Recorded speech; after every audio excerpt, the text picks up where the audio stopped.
بسم اللہ الرحمن الرحیم. ناظرین السلام علیکم. پروگرام ہے کشمیر میگزین. میں ہوں یاسر رحمان. آج کے پروگرام میں ناظرین ہمارے دو موضوعات ہوں گے. پہلے موضوع میں ہم بات کریں گے اس وعدے کی، اس وعید کی جو کہ 74 سال پہلے 5 جنوری 1949 کو کیا گیا تھا کشمیریوں سے. اور کشمیریوں کو یہ کہا گیا تھا کہ جو یونائٹڈ نیشنز کا جو چارٹر ہے جسے بڑے مہینوں کے بعد اپروو کیا گیا سین فرانسسکو میں شاید، اور اس چارٹر کے مطابق کشمیریوں کو بھی انسان سمجھا جائے گا، انہیں بھی جینے کا حق دیا جائے گا. اور اس حوالے سے یونائٹڈ نیشن کی سیکیورٹی کونسل کی ایک اسپیشل قرارداد، اور قرارداد کے مطابق یونائٹڈ نیشنز نے آگے بڑھ کر خود یہ ذمہ داری اپنے اوپر لی، اور انہوں نے کہا کہ جی ہم یہ کام 5 جنوری 1949 سے آغاز کریں گے. اور پاکستان اور ہندوستان کو انہوں نے اپنے اپنے رولز دیے، اور انہوں نے کہا کہ جی آپ کا یہ رول ہوگا، اور اس کے بعد پھر پلیبسائٹ کروایا جائے گا جو کہ رائے شماری ہوگی، جو کشمیریوں کا بنیادی حق ہے، کیونکہ دنیا میں ہر انسان کو اپنی مرضی سے جینے کا حق ہے، اور وہ حق استعمال کریں گے کشمیری بھی. اور اسی وجہ سے 5 جنوری کو یوم حق خود ارادیت کہا جاتا ہے. آج 74 سال کے بعد کشمیری منتظر ہیں. کشمیری لاکھوں جانوں کی نذرانہ دے کر بھی منتظر ہیں، کشمیری عصمتیں لٹا کر بھی منتظر ہیں، کشمیری اپنی اکانومی برباد کر کر بھی منتظر ہیں، کشمیری ہندوستان کی غاصبیت کو، بربریت کو، ہندوستان کی جنگوازم کو، ہندوستان کے فاشزم کو برداشت کر کے بھی آج 74 سال سے منتظر ہیں اور اقوام متحدہ کی طرف دیکھ رہے ہیں. سیکیورٹی کونسل کے بڑے آج کا کشمیر دکھائیں گے، آج کا مقبوضہ کشمیر دکھائیں گے کہ اس وقت ہندوستان یہ بار بار دنیا کو بتا رہا ہے کہ جناب اس وقت کشمیر میں سب امن شانتی ہے، یہ نیا کشمیر ہے. اس کشمیر کے اندر بالکل بھی کوئی پروٹیسٹ نہیں ہوتا. اصل حقیقت آپ کو بتائیں گے، کشمیر کے اندر سے آپ کو انٹرویوز بتائیں گے، دکھائیں گے ایک اسپیشل رپورٹ کے ذریعے جو آپ تک ہم پہنچائیں گے. جناب سب سے پہلے مہمانوں سے تعارف اور اس کے بعد کا باقاعدہ آغاز کرتے ہیں. آج ہمیں ٹیلی فون لائن کے ذریعے جوائن کیا ہے ڈاکٹر سید محمد علی صاحب نے. کسی تعارف کے محتاج نہیں ہے، نامور تجزیہ کار ہیں. اور ڈاکٹر صاحب بہت بہت شکریہ. اور ٹیلی فون لائن ہی کے ذریعے ہمیں جوائن کیا ہے سید عارف بہار صاحب نے، سینئر صحافی ہیں. سید عارف بہار صاحب بہت بہت شکریہ، کشمیر کے حوالے سے بڑی گہری نظر رکھتے ہیں. اور شارٹلی پھر ہمیں اور بھی گیسٹ جوائن کرتے رہیں گے. سب سے پہلے ہم سٹارٹ کر لیتے ہیں سید عارف بہار صاحب آپ سے. فرمائیے گا سر، 5 جنوری 1949 اس کے راستے میں حائل سب سے بڑی رکاوٹ 74 سالوں سے کون رہا ہے؟ 5 جنوری ہمارے لیے ایک بڑی اہمیت کا حامل دن ہے، کیونکہ اس دن کشمیر کے مسئلے کو حق خود ارادیت کے اصول کی بنیاد پر عالمی برادری نے تسلیم کیا. اور ایک جو پروسیس ہے انٹرنیشنل سطح پر، یہ ایک عالمی معاہدہ اس کو کہہ سکتے ہیں کہ جس میں پاکستان کی بھی رضامندی تھی اور بھارت کی بھی رضامندی تھی. ان قراردادوں کو دونوں نے تسلیم کیا تھا اقوام متحدہ میں ایک طویل پروسیس کے دوران، اور اس کے بعد بھی ان قراردادوں کے بعد بھی ایک پروسیس انٹرنیشنل اداروں میں چلتا رہا. تو یہ وہ بات ہے کہ جو ہماری اس تحریک کی سب سے بڑی قانونی، اخلاقی اور نظریاتی بنیاد ہے. میں سمجھتا ہوں کہ آج اگر ہم دیکھیں تو دوبارہ بھارت کو ایک دہشت گردی کا منترا پڑھنے کا ایک دورہ پڑ گیا ہے. بھارت کے وزیر خارجہ ایس جے شنکر مختلف عالمی فورم پر جب آج کل بات کر رہے ہیں تو بہت زیادہ وہ یہ بات کر رہے ہیں کہ دہشت گردی کا مسئلہ ہے اور پاکستان کی جانب سے ہو رہی ہے. قطع کلامی کی معذرت سید عارف بہار صاحب، اگر ہم تھوڑا سا اسپیسیفک ہو کے بات کریں 5 جنوری 1949 کے اس معاہدے کی جو دنیا نے کشمیریوں کے ساتھ کیا تھا، اور اس میں سب سے بڑی رکاوٹ ان 74 سالوں سے کون رہا ہے، تھوڑا سا آپ اگر ہمارے ناظرین کو اسپیسیفکلی بتا سکیں. جی بالکل یہی ہے کہ یہ جو معاہدہ ہے یہ ہماری اس پوری تحریک کی، یعنی جو سٹرگل ہے جس کے مختلف فیزز آئے. پہلے یہ پرامن انداز میں چلتی رہی، اس کے بعد کشمیریوں نے آرمڈ سٹرگل شروع کی، تو یہ اس کو ایک قانونی بنیاد اور جواز فراہم کرتا ہے. یعنی ایک یہ مسئلہ جو ہے یہ کسی دہشت گردی کا نتیجہ نہیں ہے، یہ 9/11 یا اس سے جڑے ہوئے واقعات کا نتیجہ نہیں ہے. یہ حقیقت میں ایک قانونی اور اخلاقی بنیاد رکھتا ہے، اور بین الاقوامی طور پر دنیا نے اس کو تسلیم کیا ہے. جو دنیا کا سب سے بڑا فورم ہے امن کے قیام کا، آشتی کے قیام کا اور دنیا میں قانون بین الاقوام کو لاگو کرنے کا، یہ اس فورم نے یہ قراردادیں منظور کی ہیں اور حق خود ارادیت کی بنیاد پر منظور کی ہیں.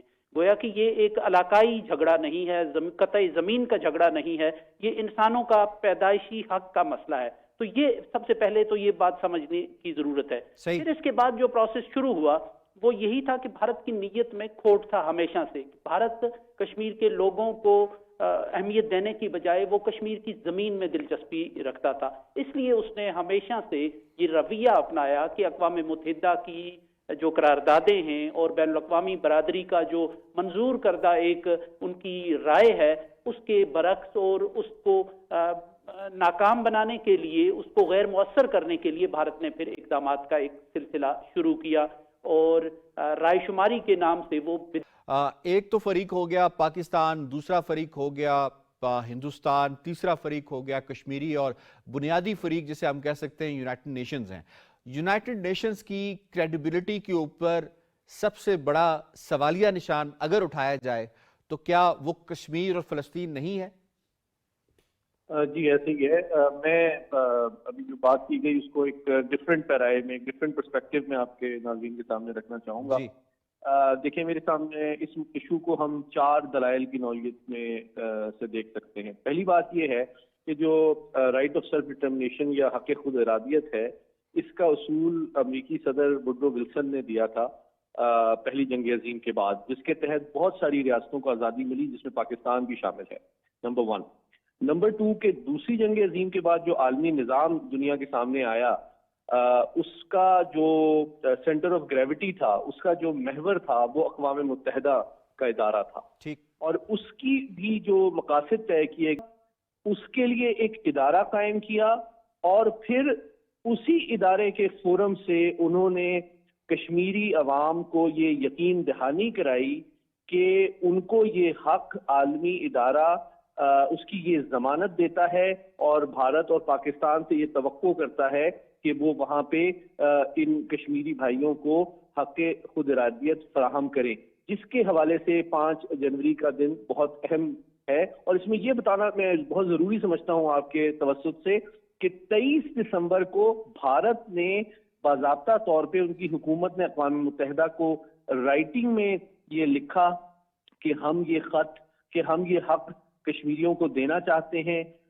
جس کو ایکسیپٹ کیا اقوام متحدہ نے 5 جنوری 1949 کو۔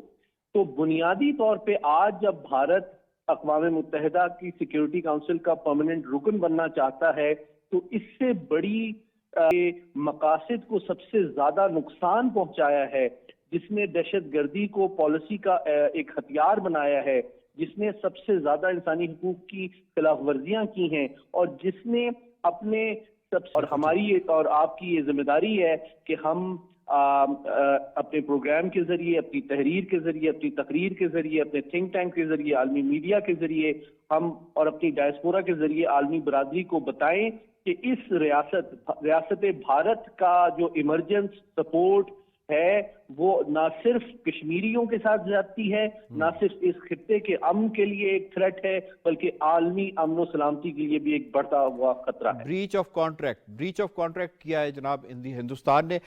اس پہ بات کرنے کے لیے اس وقت ہم نے رابطہ الطاف وانی صاحب نے، بڑے موزوں شخصیت ہیں اس پہ بات کرنے کے لیے، سینئر رہنما بھی ہیں، حریت رہنما بھی ہیں، اور تھنک ٹینک بھی رن کرتے ہیں۔ الطاف وانی صاحب بہت بہت شکریہ، آپ نے ہمیں وقت دیا ہے۔ فرمائیے گا 5 جنوری یوم حق خود ارادیت، کشمیریوں کے لیے اس کی اہمیت کیا ہے؟ جنوری کی جو حقیقت ہے، جو اس کی اصلیت ہے، وہ یہ ہے کہ اقوام متحدہ نے خود اپنی قراردادوں کے ذریعے کشمیریوں کو تسلیم کیا، اور یہ قرار پایا کہ کشمیری اپنے مستقبل کا فیصلہ رائے شماری کے ذریعے سے کریں گے۔ لیکن بدقسمتی سے اس کے بعد جو کچھ ہندوستان نے، جیسے آپ نے کہا بیچ آف ٹرسٹ، جب ہندوستان نے اپنا قبضہ مضبوط کیا کشمیر کے اندر، وہ اپنے وعدے سے پھر گیا، اور یا پاکستان کے ساتھ تھی یا اقوام متحدہ میں جو وعدے کیے تھے ان کو کس طرح سے توڑا، اور آج ہندوستان کس طرف بڑھ رہا ہے۔ تو آج کے دن کی یہ اس لیے بہت زیادہ اہمیت ہے ہمارے دنوں میں کہ ہم دوبارہ سے دنیا کو یہ بتا دیتے ہیں کہ ہندوستان ایک ایسی ریاست ہے جو ایک فیشسٹ ریاست بن چکی ہے، جس ریاست نے شروع دن سے ہی اقوام متحدہ کے کسی بھی قرارداد کو، کسی بھی ریزولوشن کو خاطر میں نہیں لایا، اور آج تک وہ ایسے ہی کر رہا ہے۔ کس طرح سے ایسی ریاست یہ خواب دیکھتی ہے کہ وہ اقوام متحدہ کی سیکورٹی کونسل کی ممبر بن سکتی ہے، جو خود اقوام متحدہ کی ریزولوشنز کی نفی کرتی ہے، ان کی اس نے ہمیشہ سے خلاف ورزی کی ہے، ان پر کبھی عمل نہیں کیا ہے، تو یہ تو دنیا کے لیے ایک بہت بڑا خطرہ ہو سکتا ہے۔ کشمیری عوام جس حالت میں آج ہیں، جو کچھ آج سہ رہے ہیں ہندوستان کے ذریعے، یہ اقوام متحدہ کے لیے عالمی برادری کی ایک لمحہ فکریہ ہے۔ کس طرح ہندوستان کو بالکل کھلی ایجنڈا ہے اس کو امپلیمنٹ کرنے کی کوششیں کر رہا ہے۔ وانی صاحب یہ فرمائیے گا کہ بطور کشمیری آپ کیا سمجھتے ہیں کہ اب کشمیری یونائٹڈ نیشنز کے اس وعدے پر مزید کتنا منتظر رہ سکتا ہے، یا پھر کشمیری کو اور راستے اختیار کرنے پڑیں گے جس کا اختیار خود یونائٹڈ نیشنز کی ریزولوشنز 1980s کے اندر جو آئی ہیں، جس میں انہوں نے کہا ہے کہ آپ ہتھیار بھی اٹھا لیں، خود انہوں نے دیا ہے۔ اب کشمیریوں کو پھر اس کا مطلب ہے کہ زیادہ امید نہ رکھیں یونائٹڈ نیشن سے؟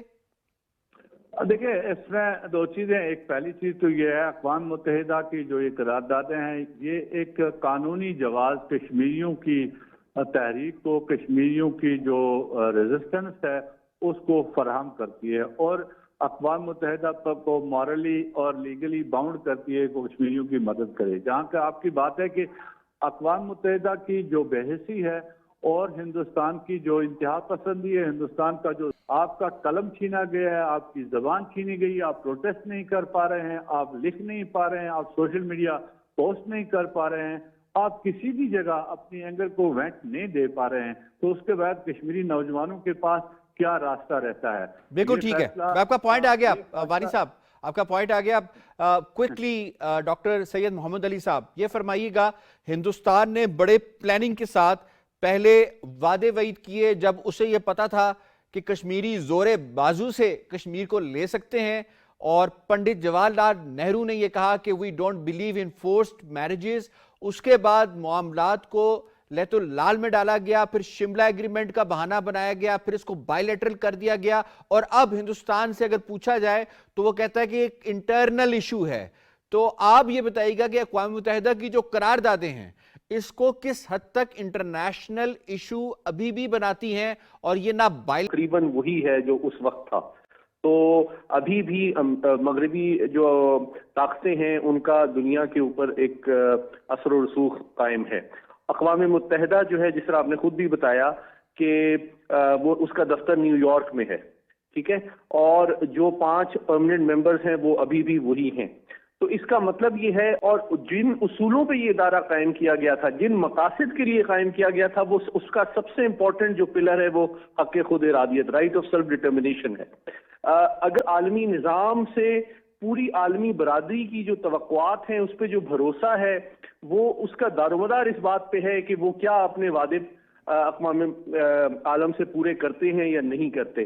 دوسری بات یہ ہے کہ چین کے رائز کے ساتھ یا اور پھر فیوچر میں کوئی جی ڈاکٹر صاحب، اب میرے سوال پہ آ جائے کہ پہلے یہ انٹرنیشنل ایشو کو مانتا تھا، پھر یہ شملہ اکارڈ کے بعد بائی لیٹرل، اور اس کے بعد اب انٹرنل پہ آ گیا۔